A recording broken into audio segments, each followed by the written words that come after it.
Hi there. This is Will Arnett, host of the Will Arnett Fun Zone podcast. Hang on, Will. This week, what? We've talked about this, man. We've been over this like so many times. Okay. But we are doing it though, right? We are going to do that. No, eventually? we're not. This is SmartLess. Okay. Fun Zone. I know. Well, what are we doing today? All we need is a super simple welcome to SmartLess. Oh, right. I gotta dig deep for this. Welcome to SmartLess. SmartLess.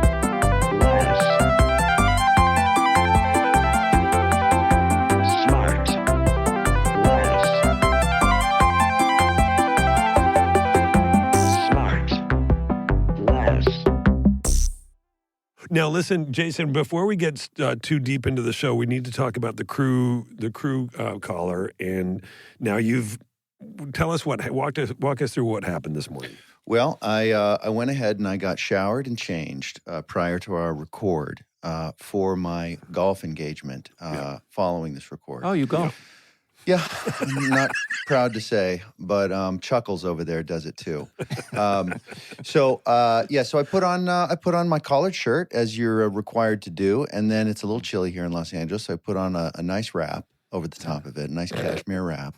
And the collar on that crew neck was a little tight, so it took the collar of my undershirt there and pushed it up, and then Will was hurting me, calling it a mock turtleneck. So that sweater's gone. I'm going to go to a V-neck. And Will said, we were talking about money for producing the podcast, and Will said, what's the budget for mock turtlenecks for Jason for the coming out of the budget?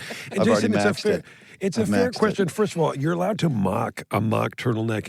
It's built into the name. Okay. Hey, but by the way, you'll never see me in a mock turtleneck. You'll never see me in a turtleneck for sure, because I've got. Probably, they ask you sometimes, what's the one thing you change about your body? Yeah. It's probably my non-superhero jawline. I've got sort of like a diagonal, diagonal from the end of my chin to my Adam's apple, as opposed to a 90-degree thing. So if I wear a turtleneck, I then have the turkey goblet hangover over the edge that cascades, that skin that cascades over the edge of the turtle. I can't have it. yeah, no, I get it. I disagree. You both have nice silhouettes. Go back to the thing, though, about being cold. It's cold in L.A. I came down the stairs today. I'm not making this up. I came downstairs, and Scotty had the heat on the first floor of Los Angeles, and the heat, and I was sweating by the time I got to the Sean, bottom of it. you come down the stairs, your Hollywood house, every day like Gloria Swanson, right? Like That's from right, Hollywood in a flowing house coat. Yeah. Ready for my close-up. It's so great to see you guys. It's so great to see you guys too. This is really exciting. I'm excited for you guys to talk to our guest today. Oh, I am excited to listen. Because our guest is somebody. This is a mega talent. This person is a person who's been doing it for a long time. This person is not just an actor. This person is a writer. This person is a skilled musician who started playing violin at the age of 3. What? They can play the piano, accordion, trombone, guitar, harmonica, and has written and improvised music a lot in a show that they've done now for many, many years. This person received an honorary doctorate from performing arts from Merrimack College. This person, was active at Williamstown Theater Festival back in the day. This person has gone on to a huge career in television, in I guess the longest-running TV comedy of all time. This person has slow down here. I want to do some guesses here. Well, this is my guess, and it makes sense because this is my friend, and I'm so happy to have my friend. And I want you guys to start trying to guess. This person has done lots of movies. This person was in the Lego movie with me. This is Charlie Day? Running comedy. The Lego movie 2. Yeah. Pacific Rim. Longest running Horrible Bosses, and its sequel. Well, it's got to be best Chuck known Day. For his Yeah, it's show. Chuck Day. Thank God. All right. You're scraping the bottom of the barrel now, boys. No, I was. Time to wrap the show up.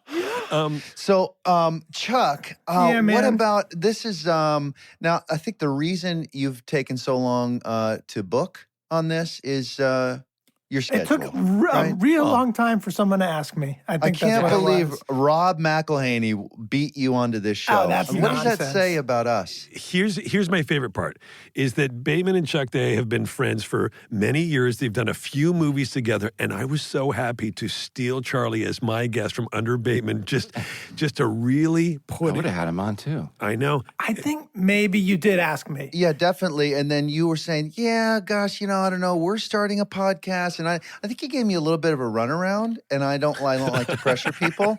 I know you were looking to get paid quite a bit of money for today's spot. I was waiting for you know? guys to make money so I could start making money, which is cool because Will cut me a great check for this. I had to send him over cash, a guy with a rucksack full of cash. Yeah, and that's a pay cut for me, guys. So Because you're not doing that well, right?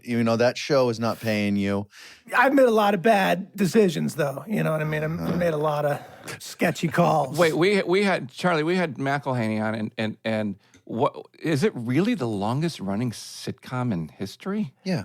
Yeah, well, years. If you don't count episodes, I think you did more episodes of Will and Grace in like 2 seasons than we've done. But how many years is it now? This is something we don't want to gloss over because this is you should be, and I'm sure you are, so proud of how long this show has been on the air. Yeah, it's so this cool. doesn't just make We're talking, of course, about Always Sunny in Philadelphia. It's 15 years. We just Jesus did Lord. the 15th 15 season. years. And you're about to do another 1 or 2?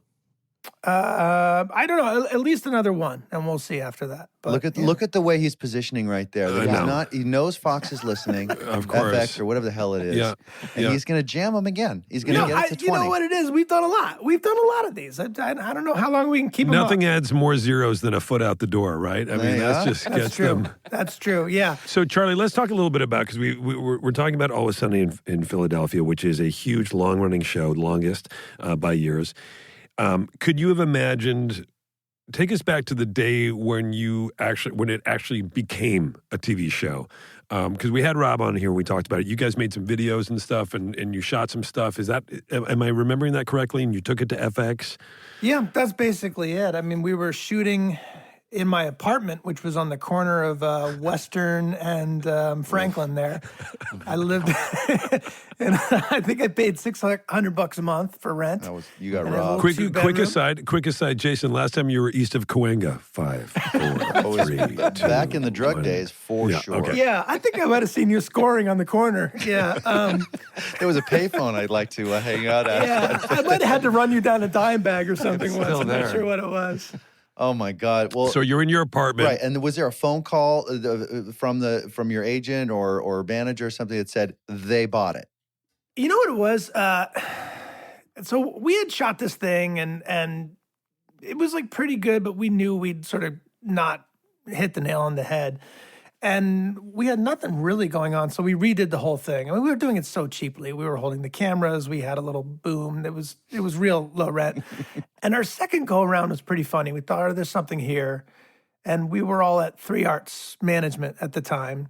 So like Nick Frankel and Michael Rodenberg took it to WME, and they kind of sat on it for a while. They're like, yeah, maybe we'll hook you up with a big producer. And God, we waited forever for Jon Favreau to watch it, and I guess he never got around to it. I think The one that got away. I know. Well, I mean, I'm so glad I'm not cutting half a check to John. I mean, I'm sure he would have helped a lot, but it's nice not to have to be paying him anything. But eventually, we got kind of bored, and we shot a 3rd episode. And Literally, you shot it because you were just in this waiting because the agencies are so you guys are on their timetable. Well, that and the only thing to do on Western is either move the dime bags or shoot another episode. And he was out of it should be noted. Can I just take this? Am I right in saying this? And you guys can agree or disagree with me. The agenting in show business is hilarious because like you can't get in touch with your agent in the first thing in the morning because they're in a staff meeting.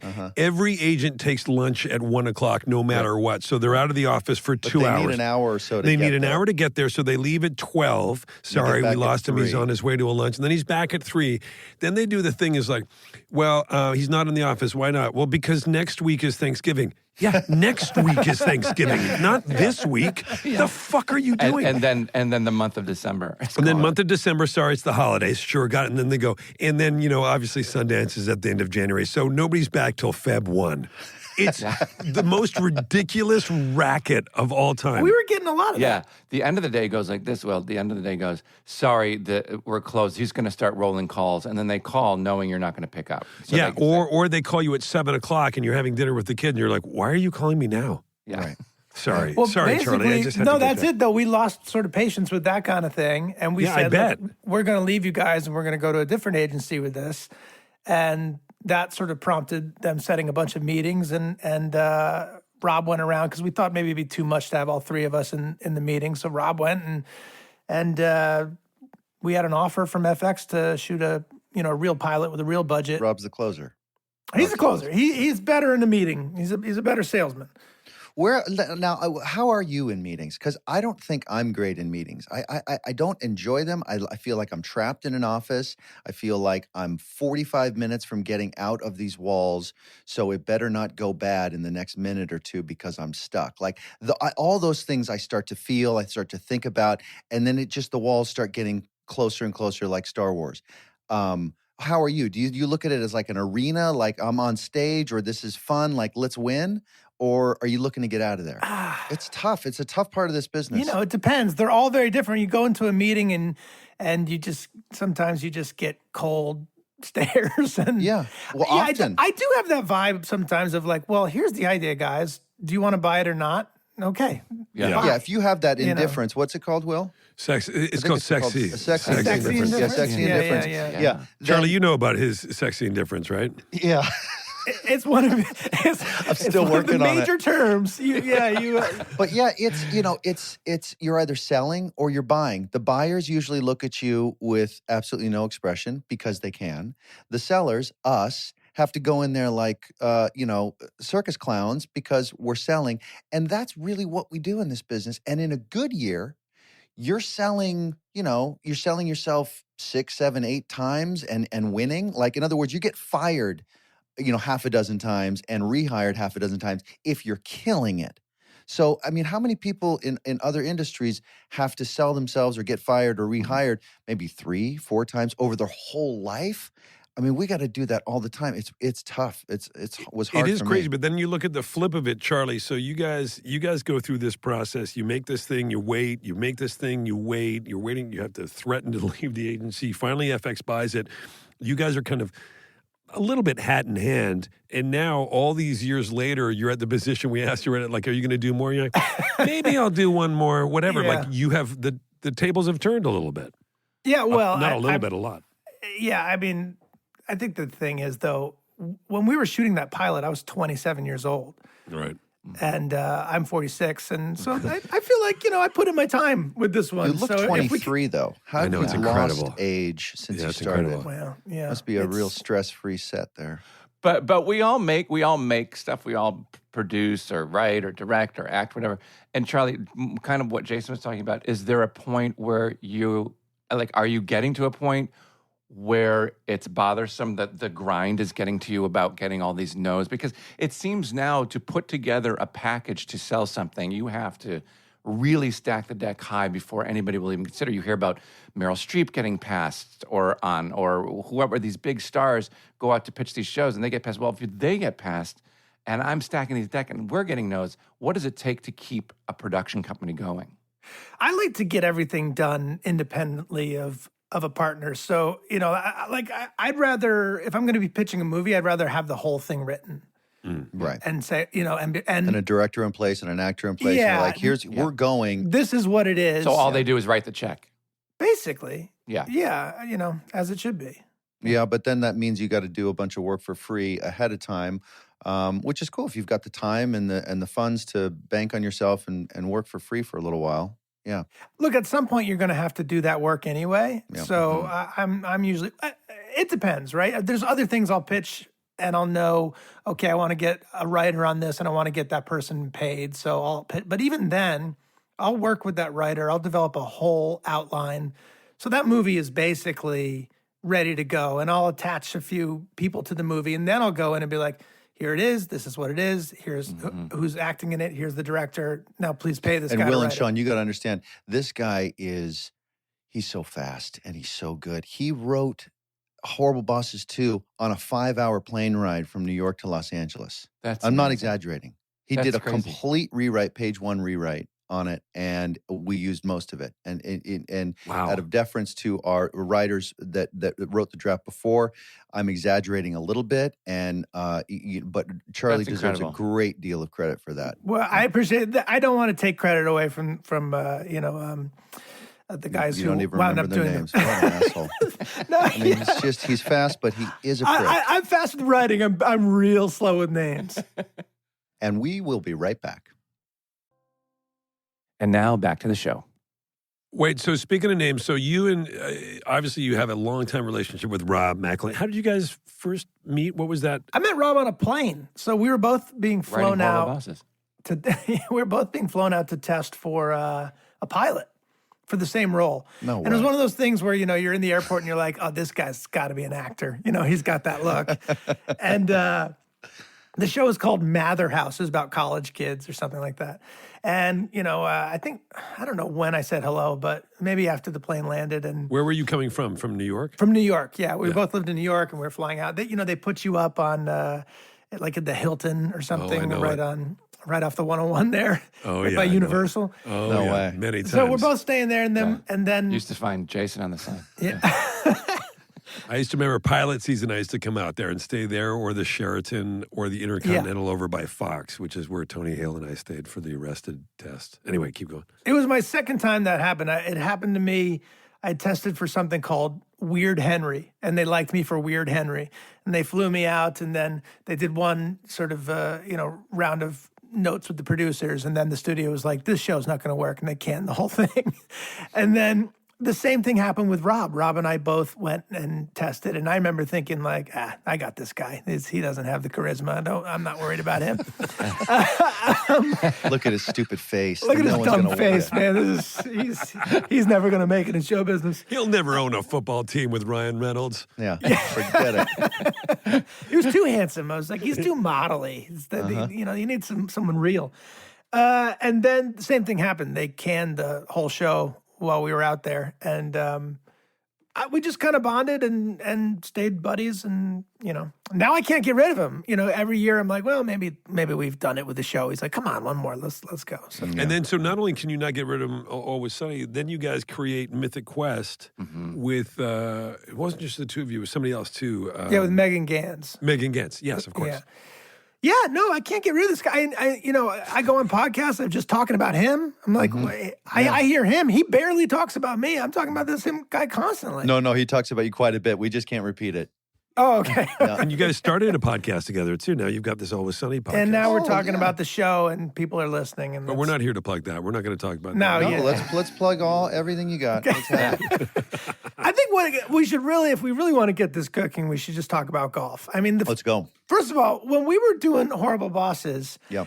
and I'm a bit of a golf nut, I would say, oh, Jason, I heard you used to golf, and you said, yeah, I don't do it anymore. I was like, well, you should come out with me, maybe sometime and just, dust off the old sticks and hit a few. You are the most golfing man I know now. Yeah. It's incredible. Right. Nonstop. And back then I was very disciplined. I didn't want to dance with the dragon again. I've got addiction issues. I was like, yes. no. You are fully addicted Yeah. to golf. Yeah. Dance with the dragon. Yeah, no, that's a saying. And then during COVID, Will just threw me a lifeline. He said, listen, buddy, you got to step away from Rachel Maddow, take your PJs off, and let's get out there, do something socially distant. Let's play golf. And 2 weeks later, we were in Pebble Beach. Yeah, he put No it joke. Right, Yeah. He put it right Yeah. in my arm. Yeah. I love it. I love that you do it. I hope you don't give it up. No, I don't. Look at me. I I'm know. dressed. Look at my Just ready to outfit, for go. Christ's sake. I'm a half hour from the tee. Well, keep it snappy because I know you got a tee time. Yeah, let's go. Charlie, I have a, Sean, I know your question is going to be, hey, Charlie, how long and straight are you off the tee? He's very consistent Yeah, off the tee. thanks. It's unbelievable. This guy's a single-digit handicap, Yeah, it's listeners. unbelievable. Anybody who's into golf, this guy doesn't shoot gross. over 80. It's Okay, gross. He's a natural athlete. upsetting. Played a lot of baseball when he was This coming is up. the most you know about me. This is surprising. Wait, so Charlie, speaking of growing up, so I mentioned in the thing that you play piano and you play all these instruments. Yeah. What's up with that? So, No, 'cause I don't know Sean, whether look at Sean perk up. Sean Sean just doesn't want perked to up. talk He's about so a long jealous. off the tee, but let's get that harmonica in his mouth, huh? Let's do it. I probably have one lying around. I don't know where the violin thing came. Like I was. There Oh, you play go, that. Comes buddy. You Gallagher. have that ready to go? Yeah. Anytime there's a bad joke. Hey, where's that keyboard we were going to introduce I know this we're gonna year, do it. Sean? Yeah. We're gonna. I know. I'm too lazy to lift this up and go in there because I got to hook it all up. No, but wait, you got Charlie, time to do you grab the still slide thing. do you still do you still play violin? Do you still play these instruments? Do you No, do I that? never played the violin. That's one of so those. that was not I, true. no, I think I played the violin from like 3 to 3 in 1 month. You know, where my Okay, parents sure. were like, "Well, this is too Wikipedia young." is very accurate. Yeah, Is there an instrument that you excel at or that you stick with? Keep it clean. I don't excel at any of them, but I can play a little piano and a little guitar, and Well, that's you know I can write like a goofy song that we put on Sunny. But was that something that your parents like encouraged? Like, did you take piano lessons and guitar lessons? Yes, and all that kind of I stuff? took Yeah. piano lessons maybe till I was 10, and then I switched to the trombone. I used to have a little sweatshirt because I was in the school band that said Charlie Trombone, so that Yeah. like became my nickname. You know the for problem too with the long. trombone is if you leave it in the rain, it gets rusty. You know Hey, that. well, It's true. I It's mean, true. If you leave it in the rain, Clean it up, kids pal. into this. Clean well, it you up, keep it will clean. ya? You get some kind of brass cleaner or something like Oh, that. And you boy. keep it. Charlie, when you write and produce or direct or whatever you do you think about music when you're doing it, or is Yeah. it an afterthought? It's a big part of how I write something. I'll be just listening to, a style of music, and I'll have an Depeche idea. Mode. Yeah, I'll be listening to Depeche Mode, and I'll be thinking, I got to do a movie with Bateman where he, wears eyeshadow and trench coats. Yeah. Yeah. You should see me. I got great goth skills. Yeah. I do love Depeche Mode. Wait, Charlie, I know I do too. so little about. So it says that you were born in New York, in the city. Yeah. True story. True story. Because my parents both met at Columbia, where they Okay. were both getting their doctorates in musicology, and then Wait a second. Pump the Wow. brakes. So your parents. So you kind of brushed through the whole music thing and your own involvement with music. Your parents have degrees in music from Columbia. Yeah. Yeah, my parents are very Smart. Smart, as is my sister. She also has her PhD in musicology. What? And what happened here was that I'm an idiot, and I was like, I got to get away from this music thing. So I'm taking trombone lessons, and all my buddies are outside playing baseball, and I eventually walked away from it all and gave it up. But then when I got to like maybe a senior in high school or college, I picked up the guitar, and I was like, oh, this is maybe could be cool or a way to meet a girl. And then I got back into it. But I didn't want to be they had no money, and I didn't want to be a music So you person. became an actor. So they're at Columbia. They're both in music programs at Columbia. They meet. You're born in the city, and then what happens? How long did you live there? Not long. And then my dad got a job at a college in Rhode Island, and my mother's family was from Rhode Island way back. And they went and never left. They're still there. And so you grew up in Rhode Island. I grew up in Rhode Island, yeah. Yeah. How did the acting thing hit you? Was it like a high school drama thing? That's a good question. I mean, I did plays like in 3rd and 4th grade, and always enjoyed it. And then I wanted to do the school plays in high school, but I was kind of too nervous to join the group. I thought, I don't. But with the musical background, wouldn't you think that you can combine the plays and the music and do Sean, what do we call that? The theater that's got. There's a music-based theater There's a out there. music- I'm yeah, not there quite must sure. I don't be. think there's a term for Sean, it yet. is but there a What would be an example of something that you might do in 5, musical 6, theater? 7, Go. 8? Ba-na-na-na-na. Ba-na-na. you guys are gonna have to take that slide whistle away from them. I mean, Sean, jeez. So then, Charlie, then you finish high school and you say, I'm going to go to New York City and I'm going to try to become a professional guitar player or No. actor. yes, I did have that thought. I was like, well, Which one?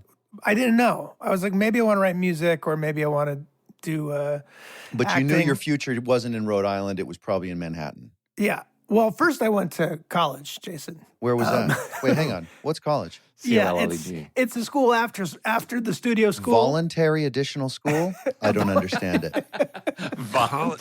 Yeah, that's the part I couldn't compute when I was What a trailer was that in on the Warner lot? kid. Yeah, one with a flat tire. And here's what happened. I went to the voluntary additional school, and they had a theater program, but they also had a baseball team. And I didn't make the baseball team, and I thought, oh, well, I'll go join the theater club. And then I just got hooked. I was like, I like doing the plays, and it seems to. Was this school in New York? This school was in northern Massachusetts called Merrimack College, and you could get in if you had a pulse. And they let me in, and My favorite thing in the world is swapping horrible theater stories. Did I tell you guys about the wheelchair story? Yeah. you No, got to go. did I? Let's go. Yeah, let's go. Okay, so Let's just pull the interview over to the side. Hang on.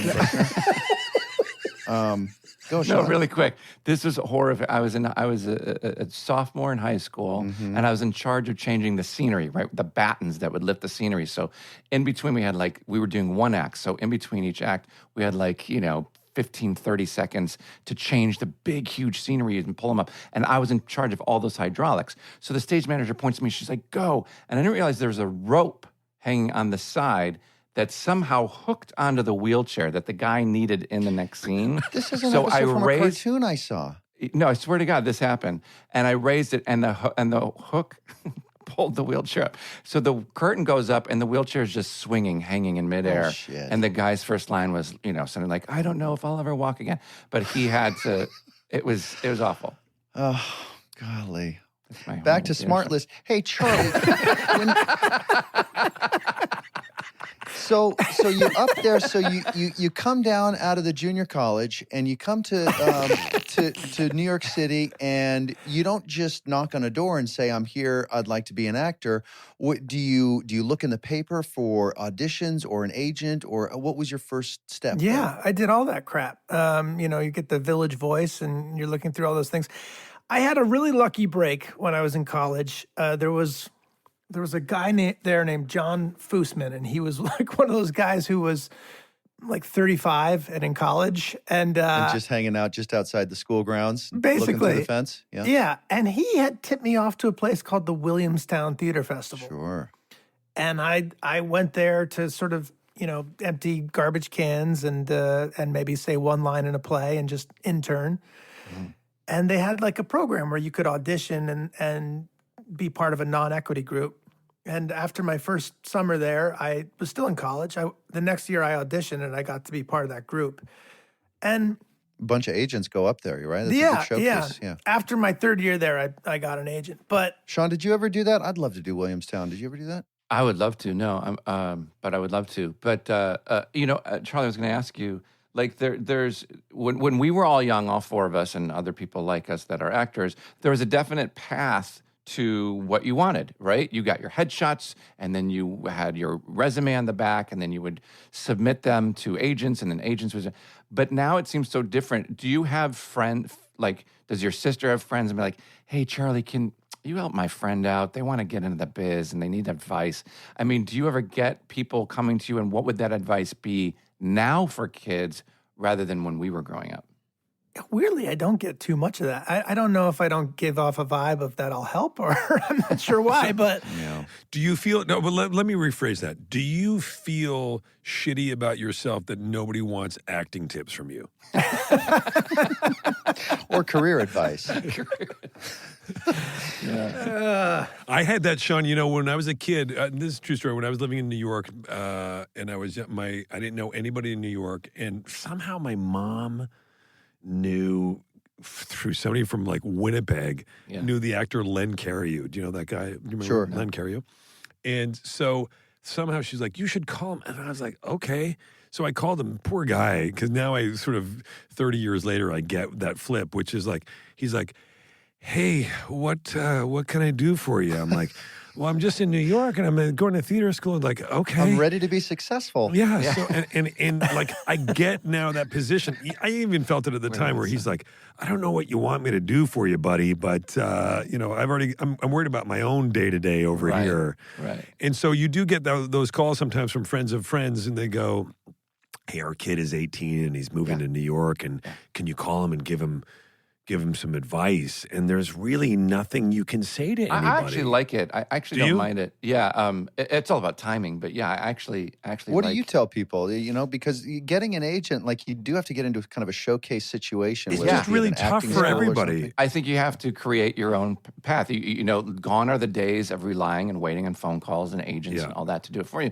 You have to pick up a camera, you have to write the thing, direct the thing, act the thing, put it on YouTube, all that kind of stuff, and Instagram. And so that's how, because every Instagram star wants to be an actor, and every actor wants to be like have the most Well, followers. Charlie, you guys were kind of like the first people to really do that in a way that has been not just successful, but also had longevity. You guys created your own stuff. That was not the norm before you guys did that. No, that's true. Yeah. Although, in some ways, doesn't everybody do that? Like I somebody. guess the like, Lonely Island guys did that too. Yeah. Like. Well, but they were already part of an infrastructure there at Saturday Night Live. No, right? no. Before those guys made videos and stuff. When they did, This is Andy Samberg. Andy and Akiva and Yorm did. Oh, really? Yeah, they made some videos on Lonely Island. Then they made a pilot called Awesome Town that Phil Lord and Chris Miller produced. Have you ever seen that? It's really rad. And but they did the same thing, which was. But again, that was around the same time that Sunny started. It was back in I that. think what was unique about what we did is we did it for television, where Right. there was a lot of that in independent film. If you're the Coen brothers, you Right. raise money, you do Blood Simple, and then you go do Raising Arizona, whatever it is. And I guess we just took that model to television, and we said, well, we'll do the first one real cheap and down and dirty, and then hopefully someone gives us money to do this more legitimately. But going back to your question before, I often do promote Williamstown, which for me was like a showcase situation. Or if you're really serious about acting, go to grad school, which I wish I'd done. But because that place was not only boot camp for acting, it was boot camp for you better show up and shine.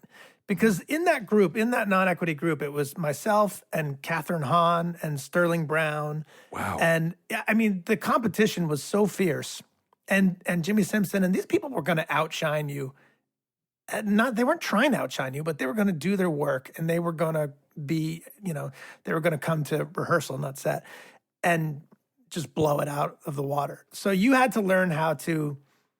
I feel like my first summer there, I did well in some plays, and I thought the next year, I thought everyone would be like, well, he's the man, let's give him everything. And it wasn't that way. It was a rude awakening of like, well, you did that, what are you going to do now? So that was such a good boot camp in terms of like, do your work hard, make sure you're not wasting anybody's time. It's funny you say that. I remember having one of my acting teachers years ago. He was saying like, look, all the process you do, all the work you do, whatever, when you show up on set, no, they don't give a shit. You got to deliver in the moment, and that's it. And that was the only sort of piece of advice that I've ever given young people, which is just like, you gotta be on top of your shit. You gotta know your shit, like you said. You gotta be ready to deliver in the moment, because that's what matters. Yeah, it's a bit exhausting, right? You do like Sure. you put all this work into this. Years go by, you develop whatever fame, success, and you kind of think, okay, well now I can coast, but the phone doesn't really ring. Maybe it does for DiCaprio, but for nobody else. Like you have to you got to put something together, and you have to, and then when you are in it, you can't stink, right? You gotta shine. Your son, is he too young to know that he wants to do what dad does? Or Yeah, or mom does too. Both of you guys are actors. Yeah. Mary Elizabeth has this great part in Paul Thomas Anderson's film right now. Oh, she's great in it. Yeah. And that movie's amazing. Yeah, it is. That guy. Paul Thomas Anderson? Yeah, talk about a guy. I think he's amazing. things are going to work out for him, I think. He's going to This make was a it. great He debut. is going to make it. Paul Thomas Anderson is the greatest director of all time. And go. And ignite. and ignite. right. How about he's my favorite for sure? I know, me too. He's the greatest. Oh, I got to go see a screening of that movie at his house, which No way. he has these. Maybe he doesn't want people to, but he has like these film projectors. He's got like this barn that he's converted into like a screening room. And for Tracy, the name of the movie is Licorice Pizza. Licorice Very Pizza. good. Licorice Pizza. Which is the name of a record store that was all over the valley when I was growing up. Right. It's anyway. So he's got this cool. Oh, that's why you're crying. And your wife, Emmy, Mary Elizabeth Ellis, whom I know, she and I did a pilot together years ago, as you know. Yes, yes. And she's a tremendously talented actor, and she's in Paul Thomas Anderson's movie Licorice Pizza. So you went to a screening at his screening barn. Yeah, just to kind of, and then to get his- to hang out with Maya Rudolph. So And that Maya, was who's our pal. Yeah, I just didn't want to blow it for my wife. I'm like, just keep cool, man, and don't get drunk and don't act dumb. Did you stand up with a bunch of notes at the end of it? I had a couple notes, but he wasn't listening. That's the problem with these artists. Yeah, we were locked. Pop Charlie Day in for a couple scenes. That's really going to make this movie pop. We'll be right back. All right, back to the show. Now, listen, Charlie, do you, for your new podcast, which is I think it's becoming really popular, isn't it? Yes, do you it guys is. have guests on, or is it just you three chatting? Right now, it's just us chatting. I mean, Yeah. that kind of caught us off guard. This was my gripe with McElhenney. About 2 years ago, I was like, we should do a Sunny podcast. We should just talk about the show. The fans will probably want to hear that. And he's like, everybody's doing podcasts. We're too late. Then this year, he shows up. He goes, you know what we should do? A Sunny podcast. Oh boy. I'm like, this motherfucker. I'm like, yeah, I know this guy. but here's the difference, and here's why I've benefited so greatly from a partnership with Rob. When I said it, it was just gobbledygook talk. And when he said it, he already had the mics and the producer lined up and Right. ready to go. He's an action. He's an action. He's an guy. action guy, so it's been good for me to unite with an action guy. Being on that side of it, do you, and we all know this as actors, promoting and marketing and all that stuff, having to do talk shows and whatever, podcasts or whatever the thing is, do you have a preference of being a guest or a host? Well, I guess we're not really hosting anyone, so I don't know. If Yeah, we're I mean, you're hosting yet. you're kind of hosting a podcast, but yeah. We're really just kind of shooting the shit. Shoot. Okay. Well, like People us. seem to want to listen to like it. this. But I think that one of the things, we're all talking about the same thing. We obviously have, there are a lot of similarities, which is you talk about we create our own weather, we do our own thing, and we do a lot of different things. You're doing the podcast, you do your show, you've got this new movie on Amazon, that was a sexy segue. That was a good segue. Yeah. So I did a rom-com finally. So you did a someone rom-com. Yeah, Saw me as Rom. So talk a little bit about, because I want to get into, you do a lot of different stuff, and you've got a lot of different gears, which is commendable. And you're obviously, you're a talented guy. So you go and you do a rom-com. Were you just like, yeah, fuck it, I could do a rom-com? I was always dying to do a rom-com because I actually really enjoy them. And I sort of wanted to have my, Tom Hanks moment or Billy Crystal or whatever. And Was there a sex scene? no, there's, Is there a kiss? Hey, cool it. hey, take No, it no, I easy, wanna know- man. What are you imagining? Jason, what are you imagining? Talk to what you're imagining. Well, because some people can go their whole careers or a large portion of it without ever doing a sex scene. And then all of a sudden, the day shows up and it's like, oh my God, I've been in this business 30 years and I've never had to fake lovemaking. Did you have to do that? No, that's a good question. No, Have you ever had to do that? Yeah, I have a very graphic one on It's Always Sunny where we did a ski episode and we were making sort of fun of 80s ski movies and over the top sex scenes. So, How'd that go? how'd it It go? was fine, you don't have to ask him in a whisper, Will. No, I'm Yeah. just saying, Okay. walk us through it. Yeah, talk slow. I mean, it's always the case with me with the sex scenes. I always feel bad for the other person, where I'm like, hey, look, I'm sorry. It's just me and this, I'm pasty and Sean, you had to do one? Yeah, there's this cult show, which is fantastic, called Campus Ladies with Carrie Aisley and Kristen Sussin. And Will Forte was on it, and a bunch of funny people were on it. And Jonah Hill. That was Jonah Hill's first show. And I played somebody who wasn't the brightest, who always wore a backpack. How'd you get into that character? Wow. So I just put a backpack on, and then I had to wear no clothes except the backpack and have sex with, and literally have intercourse with Kristen Sussin.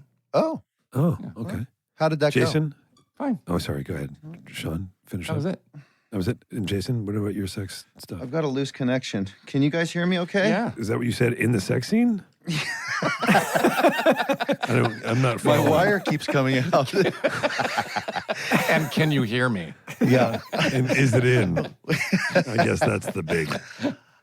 Hey, Charlie. Wait, Yeah. you didn't answer, Jason, if you've done a sex scene. I have, and I don't like them. And They're not good. It's just all the cliches are true. You have there's a very difficult line one has to ride, which is, if you're into it and you're being passionate convincingly, things start to move, guys. And if they don't move, there's that classic saying that one of the actors said, I apologize if I get aroused, and I apologize if I don't get aroused, or something like that. Yeah. It's like it's a Yeah. concern. It's a Well, concern. Bateman, we did this movie called Horrible Bosses. It was a massive global hit, Will. And Oh, you had a little sex scene with Aniston, right? that was the She first like thing. mounted you. Yeah, that was the first thing we shot.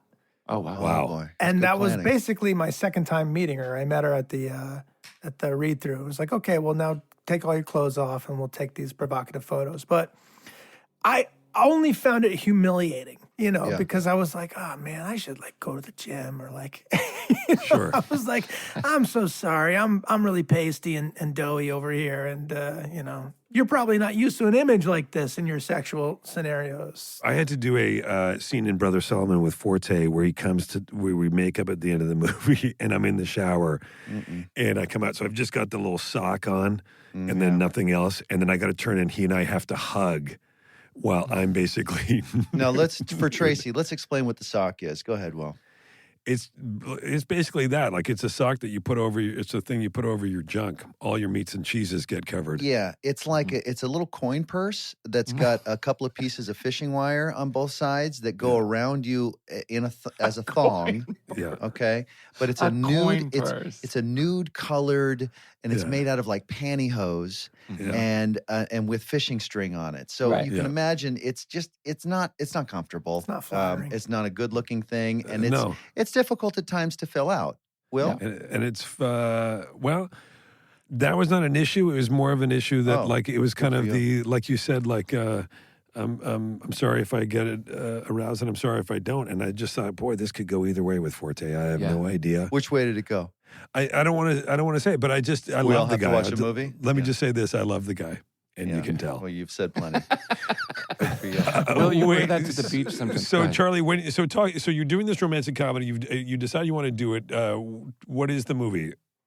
Well, the movie's called I Want You Back, and it's with Jenny Slate and myself. Mega she's talent. a talent. She's Mega pretty talent. good. She's Yeah. pretty good. Our producing buddy John Ricard produced this movie. Another mega talent. Yeah, and we worked together on Horrible Bosses and Fist Fight. And I was talking to John. I was saying, we should find something to do. And he said, I got these 2 scripts, and you should look at them. And he said, but one's a rom-com, so you probably don't want to do that. I said, why would I not want to do that? Send me the rom-com. Nasty, nasty thing to say. Nasty thing to say. And I loved it. We put it together. It's a really sweet and funny movie. By the way, I did have to take my shirt off in it. And I had this sort of conundrum where the character doesn't work out, and then he starts working out in the story. And I thought, well, which body do I go with? Do I go with the guy who looks like he's not been working out, or the guy that looks like he has been working out? And I went with the guy who has not been working out. It was. did you look at the shooting schedule to sort of plan out what kind of shape you'd be in? Because I do that. I mean, for Tracy, these projects, they take at least 6 weeks to shoot, sometimes 12 or more. And if you got a topless scene on, as Will likes to call it, you want to make sure that you're not having a whole lot of soy sauce a few days out. No, I let that go. I was like, no, that's not what the audience wants from me. They don't want me to pop that shirt off and have rippling abs. They don't want it. They'll be disturbed if they see it. There's nothing funny about a 6-pack. There's nothing funny about it. And this is a comedy. So, Charlie, any recent vacays, as we call it in the biz? Any vacays with the fam? I went to Hawaii. Okay. I knew that. I knew that because Oh I yeah, saw you that sent pic. us a shot of that beautiful. You sent that pic in our little chain. Oh yeah, I did. Yeah. I did. That's right. So you went to Hawaii. Did you go by yourself, or did you bring your wife and No, child? of course I brought my wife and child, and I played a bunch of golf, and we hung out and relaxed, and went to the beach, and I reset. It was good. I was coming right off a bunch of things, and it was nice to take a break. Charlie, 2022. What are you most excited about? Oh man, I don't know. I'm always pretty just excited to be doing this. I mean, I don't know. Yeah. I'm still grateful More to of be the doing same. Yeah. I've been polishing up a movie for a good 4 years that I directed that Bateman was kind enough to be in. Yeah, when do we get to see that, Charlie? Any minute. I'm right around the corner. But I was going to sell it. I was in the process of selling it to a studio, and I was having some conversations with a very talented man, Mr. Guillermo del Toro, and I had a change of heart, and I took the movie and I reshot about 20% of it. Am I still in it? You're still in it. You made the cut. That's been a maddening, long experience, but I'm really happy with the movie. So hopefully I'll get it out to the world this year. I'm excited about that. I'm excited about this rom-com. I'm excited about maybe getting some golf in with the boys here, you know? Yeah. That's good. And Horrible Bosses 3, I think we can announce. Well, now why didn't we do it, you know? Well, Yeah. because No one wanted it? Yeah, because Horrible Bosses 2 just basically cratered.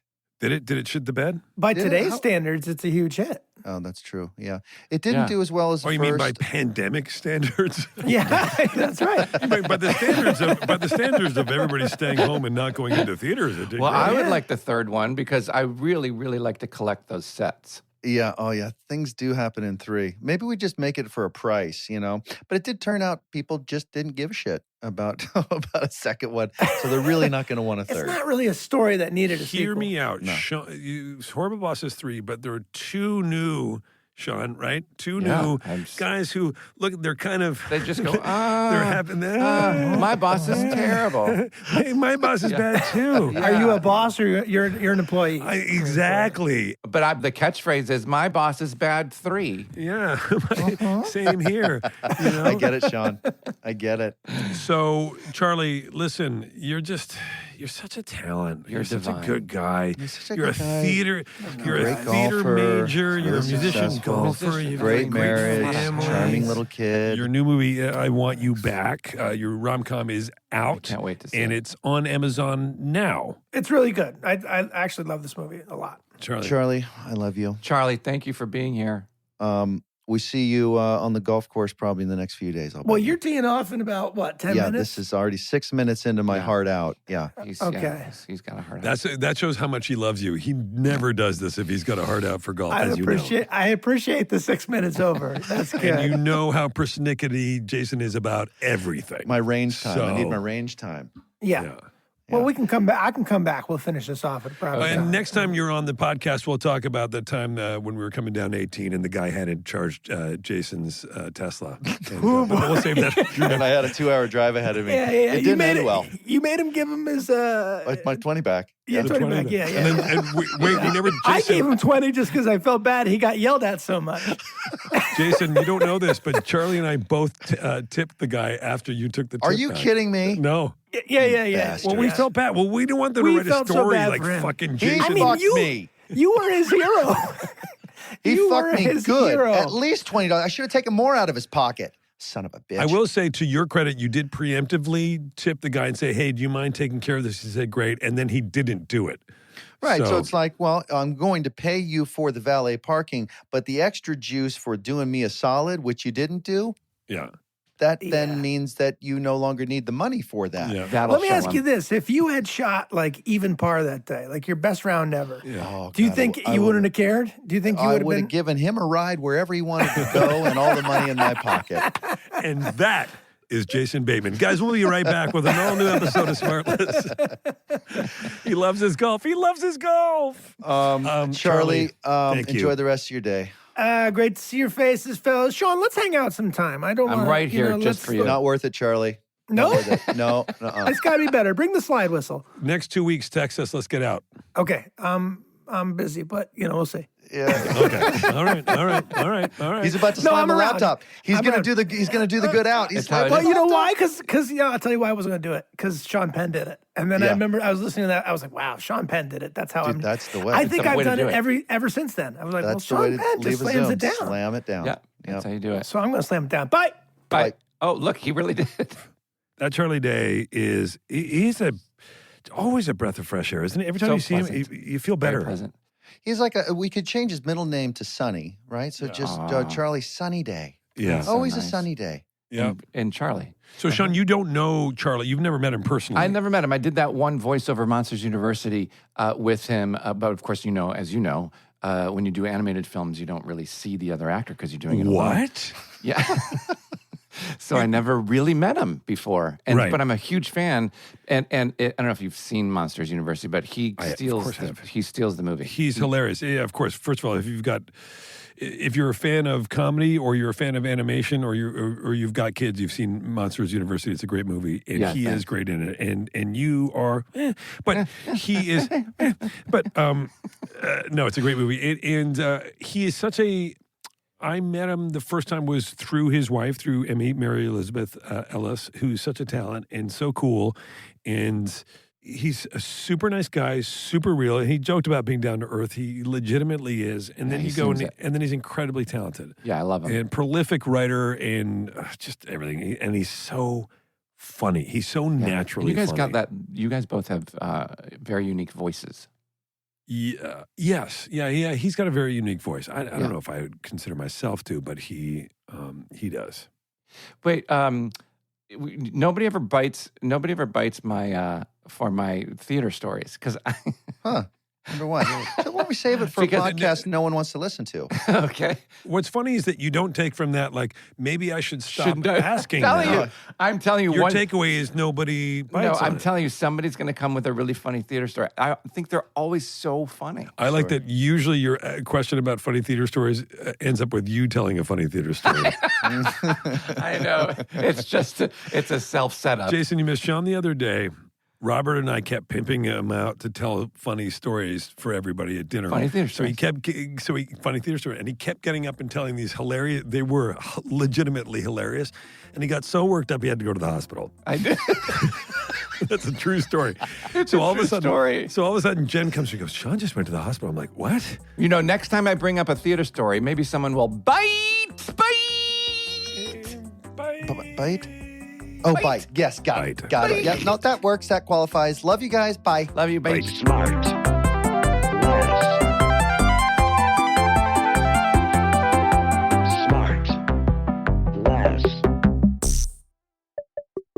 SmartLess is 100% organic and artisanally handcrafted by Rob Armjarv, Bennett Barbaco, and Michael Granteri. SmartLess.